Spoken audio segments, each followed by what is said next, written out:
Friends, welcome to my channel. இன்றைக்கி நம்ம வீடியோவில் மஷ்ரூம் பட்டர் மசாலா ஹோம் ஸ்டைலில் எப்படி செய்கிறதுன்னு பார்க்கலாம்.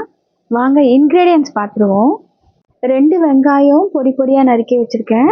3 பச்சை மிளகாவை நீல வாக்கில் கட் பண்ணி வச்சுருக்கேன். 1 டேபிள் ஸ்பூன் இஞ்சி பூண்டு விழுது, மஷ்ரூம், கொத்தமல்லி, தக்காளி 2 தக்காளியை பெருசாக கட் பண்ணி அதில் கொஞ்சமாக முந்திரி போட்டு அரைச்சி எடுத்துக்கணும். இப்போது ஒரு கடாயில் பட்டர் ஊற்றி அது நல்லா உருகினதுக்கப்புறம் அந்த மஷ்ரூம் எல்லாம் போட்டு நல்லா வதக்கிட்டே இருங்க. ஓரளவுக்கு வதங்கினதும் அதில் அந்த மஷ்ரூம்க்கு தேவையான அளவு உப்பு போட்டுட்டு மஞ்சத்தூள் போட்டுட்டு அப்புறமா அந்த மிளகுத்தூளும் கொஞ்சமாக, ரொம்ப வேண்டாம், கொஞ்சமாக போட்டு நல்லா சாட் பண்ணிக்கோங்க. அதில் இருக்க தண்ணி எல்லாம் ட்ரை ஆனதுக்கப்புறமா ஒரு பிளேட்டில் மாற்றி எடுத்து வச்சுக்கோங்க. ஒரு கடாயில் எண்ணெய் ஊற்றி பிரியாணி இலை, பட்டை, ஒரே ஒரு ஏலக்காய் போட்டு நல்லா வதங்கினதும் நம்ம பொடி பொடியாக நறுக்கி வச்சுருக்கேன் அந்த வெங்காயத்தையும் இதிலே போட்டு நல்லா வதக்கிக்கோங்க. வெங்காயம் நல்லா வதங்கினதும் நம்ம எடுத்து வச்சுருக்க அந்த பச்சை மிளகாவையும் போட்டு நல்லா வதக்கி விட்டுடுங்க.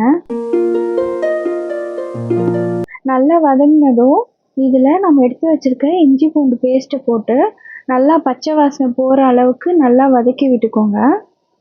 இதுலேயே நம்ம தக்காளி, முந்திரி அரைச்சி வச்சுருப்போம், அதையும் இதில் சேர்த்துட்டு நல்லா கிளறி விட்டுக்கோங்க. அது நல்லா கொதி வரணும்.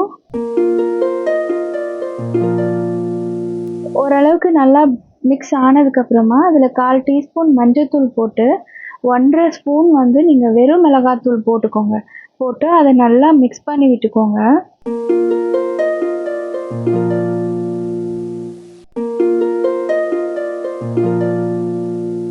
அப்புறம் இந்த மிக்சருக்கு தேவையான அளவு உப்பு போட்டுக்கோங்க.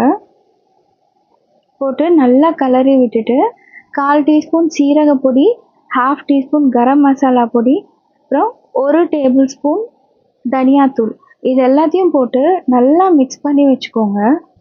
எண்ணெய் வர அளவுக்கு நல்லா வதக்கிட்டு எண்ணெய்லாம் வெளில வந்ததுக்கப்புறமா உங்களுக்கு தேவையான அளவு தண்ணி ஊற்றி கொதிக்க விட்டுருங்க.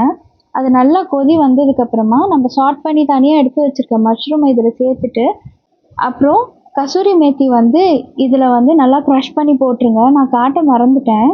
அதுக்கப்புறமா நீங்கள் எடுத்து வச்சுருக்க அந்த கொத்தமல்லி தழையும் இதில் போட்டுட்டு ஓரளவுக்கு நல்லா கன்சிஸ்டன்சி வந்ததும் ஸ்டாப் பண்ணிவிடுங்க. இதே உங்களுக்கு ரெஸ்டாரண்ட் ஸ்டைலில் உங்களுக்கு வேணும்னா இதுலேயே ஃப்ரெஷ் க்ரீமை 2 டேபிள் ஸ்பூன் ஊற்றி நல்லா அது ஒரு கொதி வந்ததுக்கப்புறமா ஸ்டாப் பண்ணிவிடுங்க. அவ்வளோதான், உங்கள் மஷ்ரூம் பட்டர் மசாலா ரெடி. நீங்களும் இதை வீட்டில் ட்ரை பண்ணிவிட்டு எப்படி வந்ததுன்னு எனக்கு கமெண்ட்டில் சொல்லுங்கள். தேங்க்யூ.